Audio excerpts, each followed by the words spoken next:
This is the Grow Your Clinic podcast from Clinic Mastery. We help progressive health professionals to lead inspired teams, transform client experiences, and build clinics for good. Now, it's time to grow your clinic.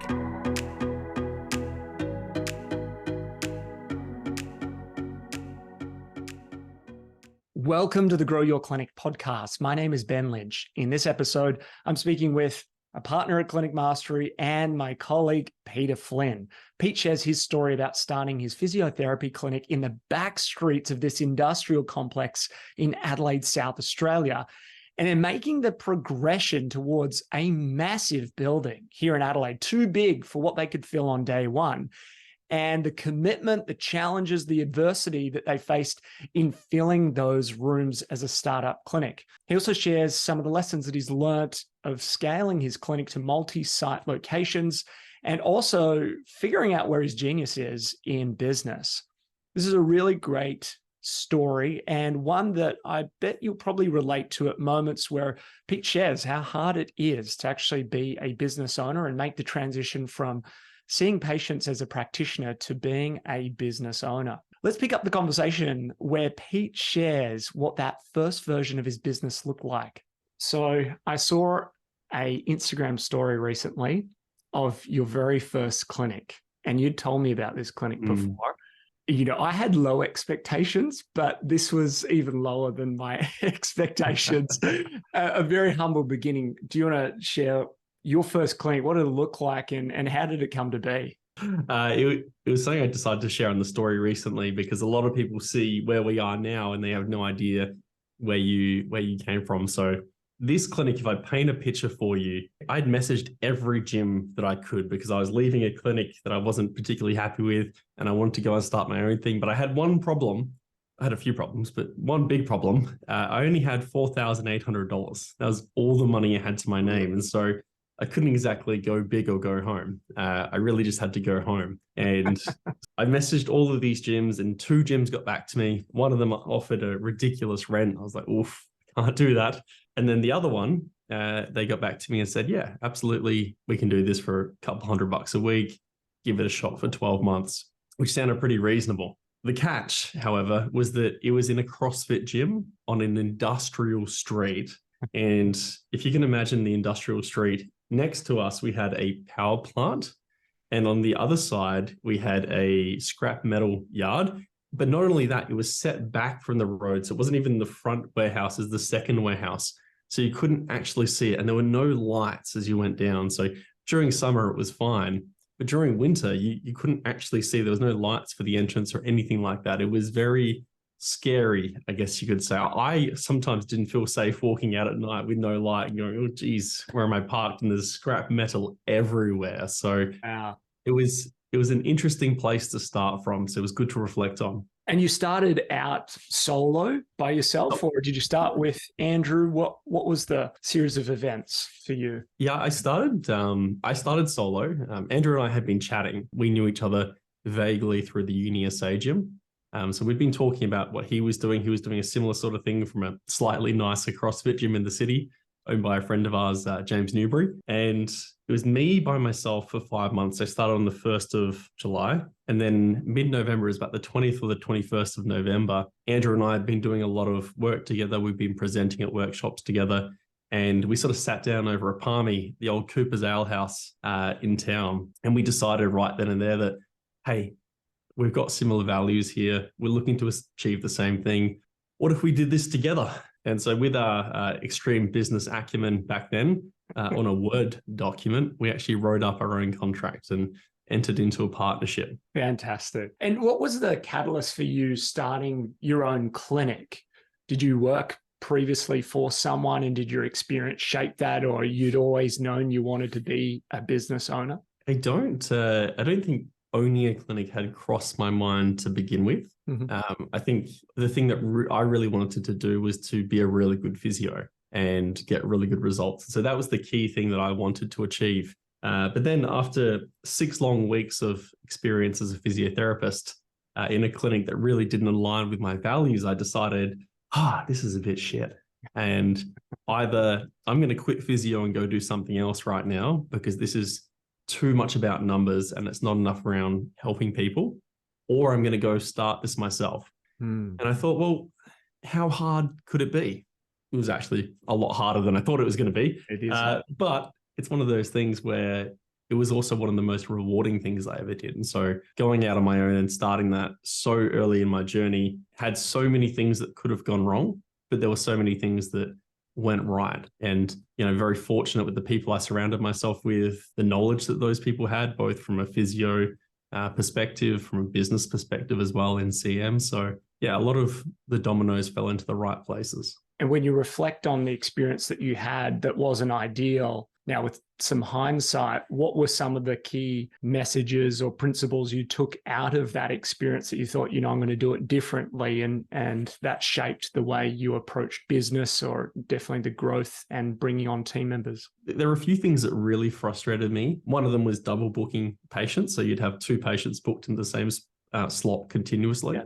So treating more than one patient at one time, I was like, is never, ever going to happen in my clinic. Referring to people by the dollar amount of consult was something that would happen frequently. And I found that dehumanized the person that was coming in. Yep. There was no real emphasis on mentoring, even though it was kind of promised, but there was no emphasis on it. So that was one thing for me that I wanted to make sure that when I had a clinic, people there felt supported. Yeah. And I think just the overall brand in the community, I felt like the clinic I was at was creating a debt of brand, you could say. And they were sort of drawing on it, but giving nothing back. Okay. And so it's how can you be a clinic that gives back, that actually adds value to the community, and over the long term see that pay dividends? You are probably one of the more self-aware people that I know and work at this in particular. And so I think you have a great insight as to even just the acknowledgement of there were plenty of things that happened to work out in my favor.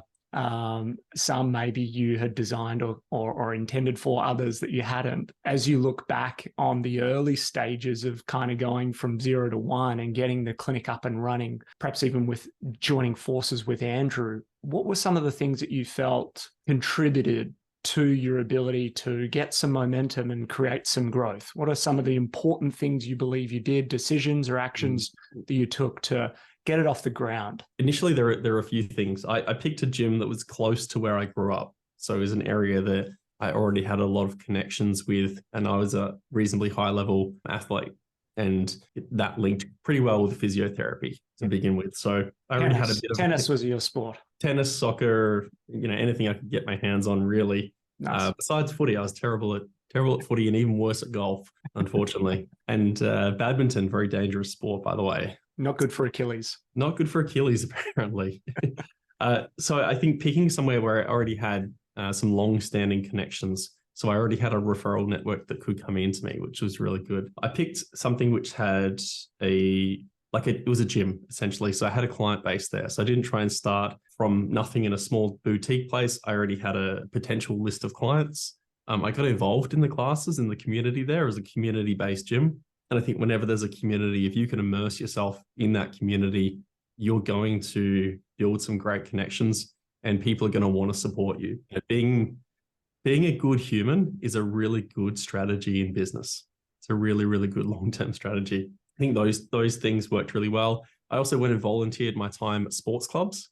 A lot of people don't want to do free work, but I think early on, you're going to have more time as a resource and less money as a resource.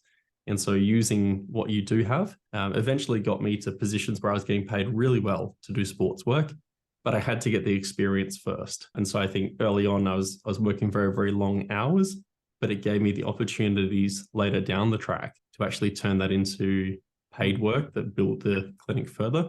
And each one of those sports clubs, again, it's a community. The more you get involved in that community and you be a good human, you show up day in, day out, the more they'll support you as well. That's a really good point around the allocation of resources, where you've got a bit more time in the earlier stages than you do money, and being able to channel that into the community presence that you have. Give us a snapshot. Yesterday, I heard you talk just in snippets around what your day or your week looked like in the terms of the working hours and what you were doing to have to sustain that, including a couple of liters worth of Monster, I believe. Not much. Well, I mean, we might skip ahead maybe 4 to 6 months, because call the first 3 months, there weren't that many clients, right? I was fortunate enough to have, I think, 11 clients in my first week, which was unreal. And that was just leveraged off of the community. And the gym owner there, Raoul, fantastic bloke who was actually quite good at marketing. And so really helped me early on in my marketing journey. Right. So shout out to you, Raoul, if you're listening to this one. But what a day would look like is I worked at the uni gym. And so I worked at the Uni SA gym. And so I would get up at 4:30 and I'd be working from basically sort of 5:30 until 10 or 11 a.m. Luckily, it was a very laid back kind of job, you could say.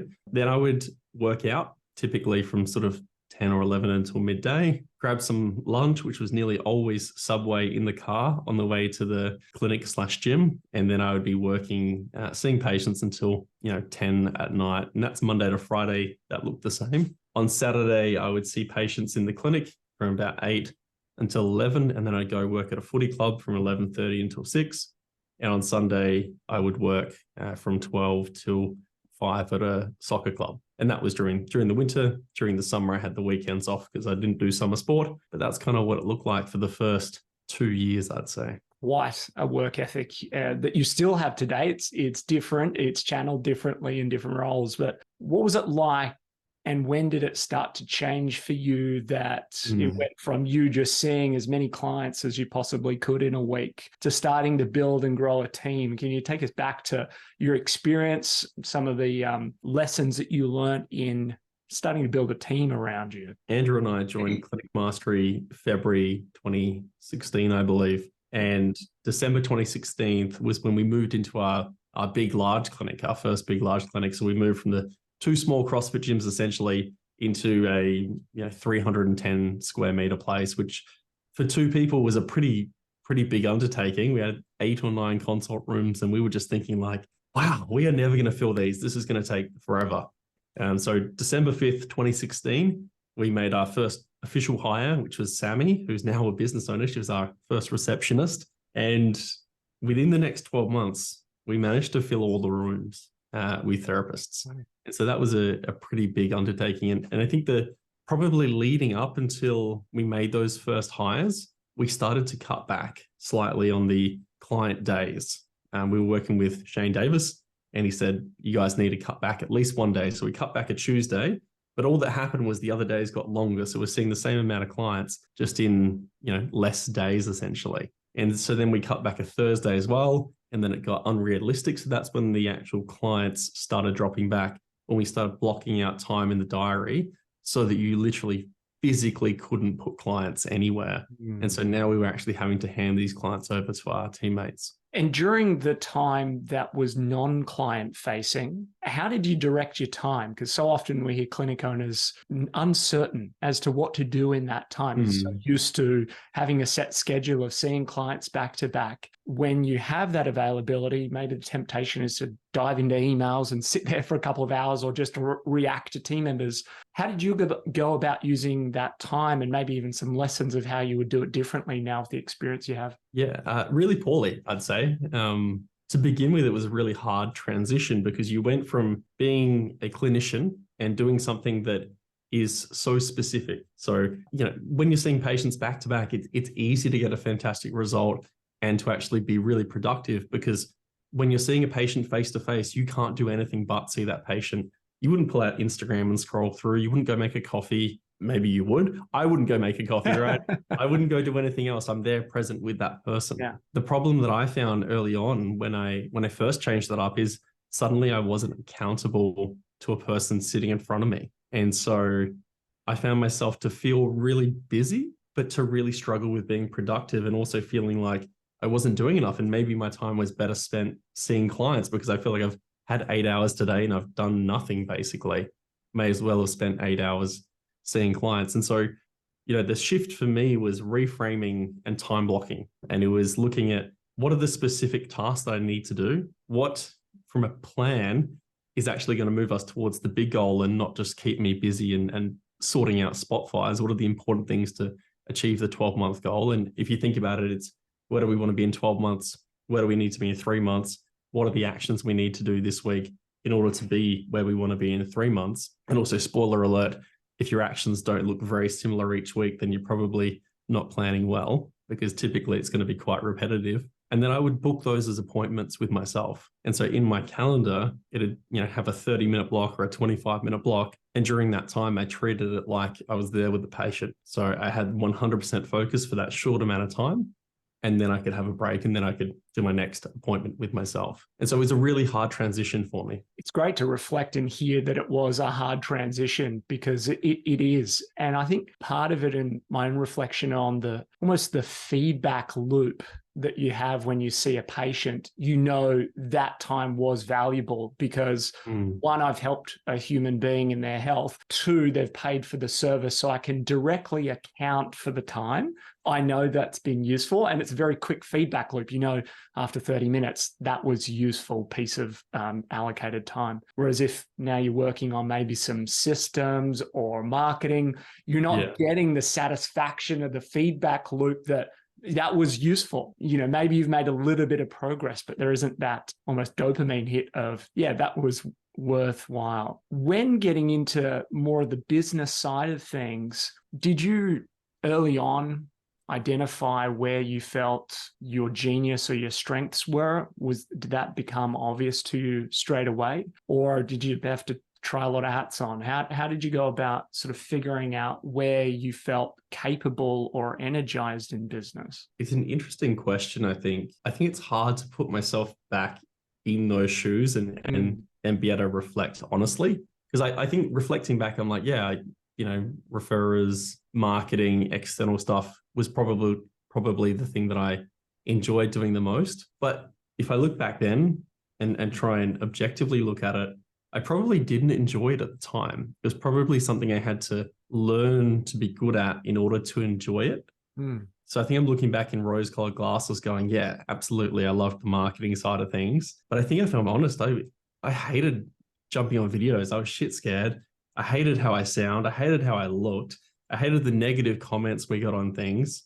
Those things really got me down sometimes. Looking back, there were a lot of struggles that I've probably pushed back now that I don't mind it so much. I think it wasn't easy to find the things that we were really good at early on, because we had to do so many different things. We didn't have the opportunity to just do one or two things. And even the things that I do think I really enjoy now, I don't think they came naturally either. They were things that had to be learnt over time. And maybe that's a good thing, to actually have to work hard for those, to also let other people know that it's not meant to be easy. Like, no one's just born good at these things. Like, you might have some things that you're better at, probably because you've learned to be better at them, but you can learn any skill, I believe. And if you're good at something, you tend to enjoy it. It's a great point. I think one thing I get to see is how you operate. And I've learned so much around your application to go and figure something out and learn about it, and have that sort of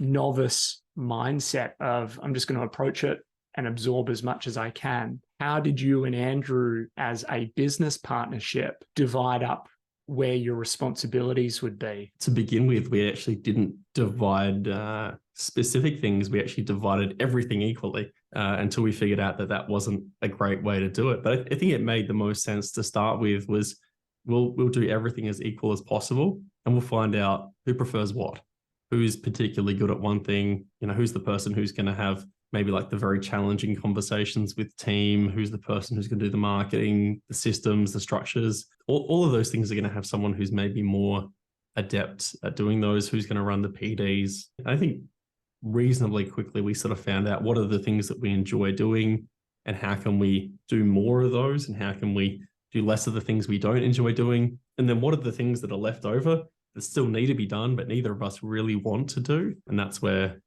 recruiting for our weaknesses was fantastic. And I think the glaringly obvious one for Andrew and I is we're probably quite big picture people, and we really needed someone to come in to be able to organize for us. And that's where Sammy moving into that practice manager and business ops role for us was huge. I think that's such a great point around hiring for weaknesses and also having key people join the team at certain points of your growth. When did you feel like perhaps you had a breakthrough moment in your journey, a moment that was reasonably significant in the trajectory of the business, and that you look back and say, yeah, things changed after that point? I think there were a few moments, but I don't think we realized them at the time. It's with hindsight, we can look back and go, that was probably quite a pivotal moment. I'd say the first one was probably joining Clinic Mastery. That was a really pivotal moment, although we wouldn't have seen it at the time. We had a hint, but we couldn't have seen it at the time. But that was definitely pivotal because that changed our trajectory towards thinking a lot bigger and also just understanding what was possible and a bit of a path to get there. The next one would have been getting the large clinic because that gave us the opportunity to expand and the growth was quite rapid from that point. And then the next big one was coming off the tools. I especially was like, wow, like you almost feel like a loss of control when you're not seeing clients because you're no longer directly generating revenue for the business. And that's something that gives a lot of comfort to business owners, is that they feel like even if this person leaves, I'm still generating $5,000 a week. That's still paying the bills, that's still paying the rent, etc. But if you're not doing that, you almost feel like you're going to have to jump back into that. And it's going to be a big change in your life. So I think the ability to come off of the tools effectively was a big win. And when you say effectively, what do you mean specifically there? I think you can come off the tools really poorly and it can very detrimentally affect the team and clients, or you can do it in a way where there's a transfer of trust, where you don't lose a client, where all of your clients feel supported and happy. It helps to fill your team's books and you're able to replace your hours that you're seeing clients with growing the business. And I think we did that really well, actually. That's one thing that I would acknowledge us for, is over a 9-month period, we went from basically full-time on the tools to completely off the tools. We managed to grow extensively through that time, both from an overall revenue, a profitability perspective, the team perspective. All the numbers moved in the right direction. So that was a really interesting period. And if you asked me at the start of that, would we see growth? I would have said absolutely not. I thought we were going to have a very stagnant 12 months. Yeah. How did you go about navigating stepping into that or stepping outside of your comfort zone, literally creating the vacuum? There's you and Andrew, and then 9 clinic rooms. You're going, we're going to have to fill these clinic rooms. You talked about, surrounding yourself with various supports and people along the way. As you look back, what enabled you to confront that? Because for a lot of people, that is very scary. I'm sure it was scary for you as well, to go, now we've got to fill the space. When you look back, what do you feel are a couple of things that helped you actually bring that vision to life? A few things for sure. The first one would be blind optimism. We were very optimistic. And when we looked at the number, we were in Adelaide, so the rent was relatively low compared to the rents I see in other states. Andrew and I are very much numbers people. And that was when we created this spreadsheet we now call the rolling break even, to work out if we could do that or not, essentially. And we worked out that just us working there, seeing clients ourselves, could pay for everything. And so we said, there's really not much chance we lose money by taking this step here. So that was the big thing. We always let the numbers make the decision. We did have a lot of optimism, but the optimism always go then to the numbers. If the numbers made sense, then we would make the decision moving forwards. I think the plan as well. So we were working with, like I said, Shane Davis at the time, and he was someone who was where we wanted to be. And we thought, well, rather than just trying to pave our own way here, let's learn from someone who's done it before. Let's try and avoid the mistakes they've made.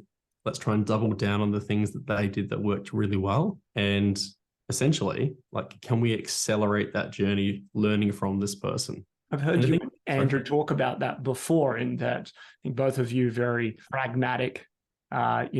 Success was always on the horizon. It's just shortening the time frame. It's likely going to happen. There might be a more direct course from A to B with that extra support. We know that's going to happen, but perhaps in less time with less headaches. So and also just, I think it also looks different. I don't know if we would have come off the tools if we weren't Yeah. or didn't have a mentor who had gone through that process. Some things you just don't know are possible until you understand how someone did it, the specific scripts that they used, exactly how that could look, and the value that you can bring as a business owner in healthcare who's not actually seeing clients. It wasn't something that we had really considered prior. So much of why we get into healthcare is because we care about people. We love making a difference in their health. And there's such a shift in identity as well. You go from, I can see the impact I'm making. I'm helping this person. They're walking out the door, hopefully marginally better each time they see you, through to now I'm consulting a team of people who do that, and then potentially adding layers of leadership or management into the clinic. Fast forward a few years down the line and you filled those rooms. Give a snapshot of where the clinic ended up and how your progression out of the clinic played out for you in terms of some of the decision making to move on from your shareholding. Absolutely. So we managed to fill the clinic reasonably quickly. In 2019, in January, we opened our second clinic. And I think that was more challenging than we thought it was going to be. Combine that with, not too long after opening a clinic, COVID hits, and you have a few challenges that come with being able to sort of get out in the community, build brand, sporting, all the things that we'd done to build the first clinic, we suddenly couldn't really do for the second clinic because we had a lot of restrictions. So that was a challenge. It was a very, very challenging time to grow that clinic. COVID was a challenging time in general. And then just even things like managing, two teams, one team that really enjoyed spending time together, but then needing to keep the two clinics separate from a business survivor point. It was a really, really interesting time. And I think just a really exhausting time for our whole team, for us as well. Early on in the piece, we made a small business sale to one of our team members as part of his pathway. He wanted to become an owner in the business. And so I think that would have been 2021 that he bought into the business and became a director, which is super exciting. And then in 2022, I made the decision, it was June last year, to actually exit the business completely.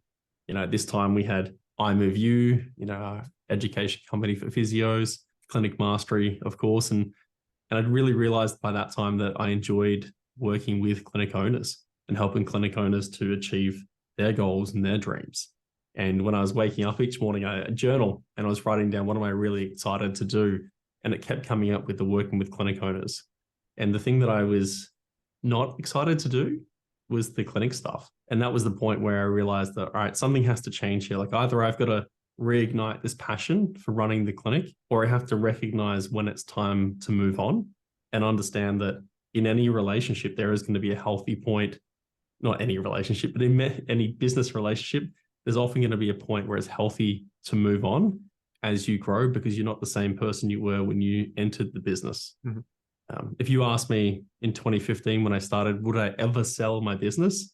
The answer was a very hard no, but it was quite a milestone to achieve to sell a clinic and to be able to move on and also now to be able to help other clinic owners who are wanting to go through that. There's a lot of people who want to build their clinic to be able to sell even if they don't sell it, but so that they have a strong exit plan, or they're actually looking to sell in the next 2 to 3 years. And so having gone through that process, I think is really, really valuable to be able to actually speak from experience. And I think I've helped maybe 5 clinic owners now go through that exit process as you're speaking to.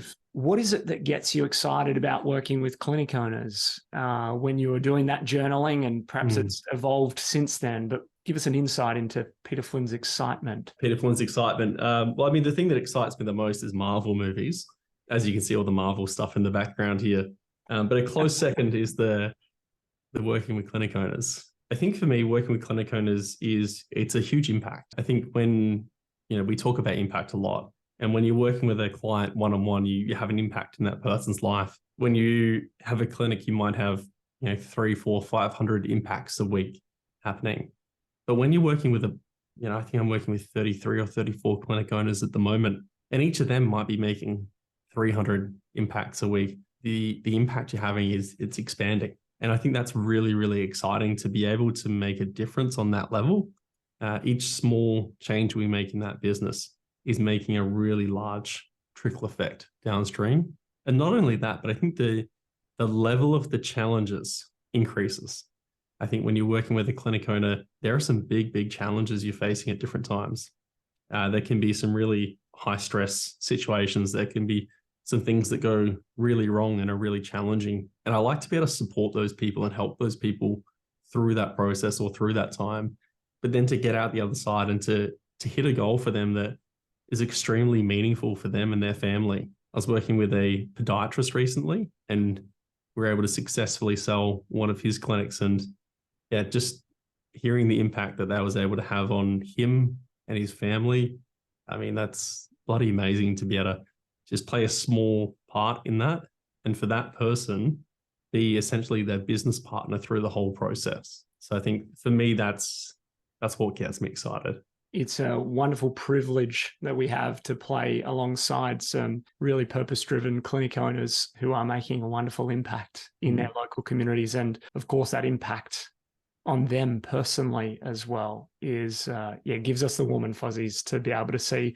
And like you said, it's not all rainbows and butterflies. There's certainly a lot of adversity and challenges that everyone faces as they navigate life, let alone business. So I'd love to know what are a couple of key principles that you keep front of mind and believe are integral to who you are and how you go about approaching business, approaching life. What are those, Pete? There's a few that stand out. I think one is be the person who gives the most value. I think in anything that you do, if you're focused on adding value, you're going to be successful. If you do that continually over a long period of time, you're going to build brand, you're going to build that reputation.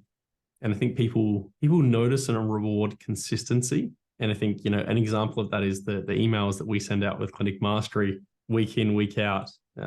Each one of those emails we sit down and we write, and we put a lot of time, effort, and thought into that. And it's almost you could almost turn that into a bloody book. I think some of the value that's come of that, but just to reflect on, when I first started sending the emails last October, no one would, absolute crickets, no responses. And now sometimes I get as many as 120 to 130 responses to an email sometimes. So it's nice feels really good to add a lot of value. So I think that's definitely one of them. I think another one for me would be, stay true to who you are. Sounds very, very cheesy, but I think integrity is a big thing. And if you're not showing up as you and you're trying to show up as someone else, it's going to be really hard to do that consistently for a long period of time, because you're going to feel like a fake, like a fraud.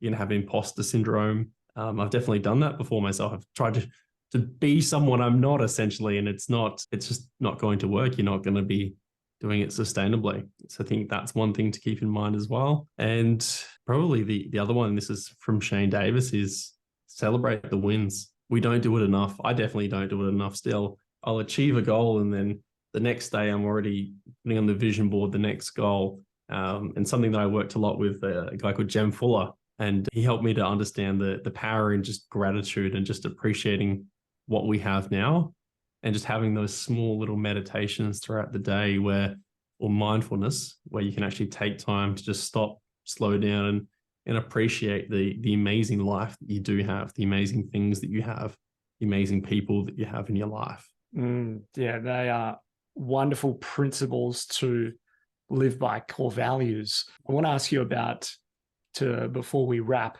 a key message that you have for the clinic owners that are listening and watching. Might just help them in their journey now or in the future. But I love the add more value than anybody else, be of great value, and do that consistently. I think that's one of the challenging things I know personally, and also from the folks that I get to see and work with as well. It's anyone can do something pretty well for a period of time, but can you do it over a long period of time consistently? The integrity is staying true to who you are, which is really brand. You build that reputation over time, and then celebrating even the small things along the way. I love that. As your sort of closing remarks here, Pete, and really appreciate you sharing your story and, the hardships and the adversities. It hasn't been A to B straight line along the way. What's a message that you would hope that clinic owners hear and listen, hopefully use in their journey? I think a message that I would, I don't know if this is for clinic owners, but maybe this is for an earlier version of me. but to remember why you started and to write down and constantly look at why was it that I started this clinic and why is it that I'm building this? Because there's going to be really tough things that happen.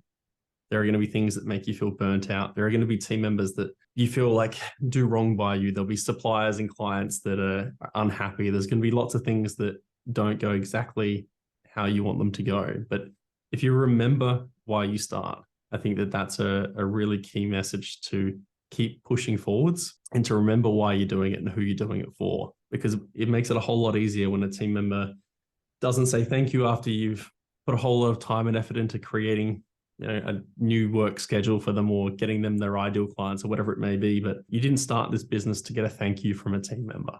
You started this business because you wanted to make a difference in healthcare, because you want to help families, because you want to help people. And I think just remembering that, is going to help it to be a whole lot easier when those little things come up, to be more grateful for what you do have. Terrific message about remembering your why. Of course, part of our why is to help build clinics for good so that you can amplify your impact. And if you want to learn more, immerse yourself in some of the great content that in particular you are producing, Peter Flynn, please subscribe to the YouTube channel. We're posting content every single week. If you're listening into the podcast, get across to YouTube. If you want to follow along to the show notes, everything's available at clinicmastery.com. Pete, thank you so much for sharing with us today. We will see you on another episode of the Grow Your Clinic podcast very soon. Thanks for tuning in to the Grow Your Clinic podcast. To find out more about past episodes or how we can help you, head to www.clinicmastery.com/podcast. And please remember to rate and review us on your podcast player of choice. See you on the next episode.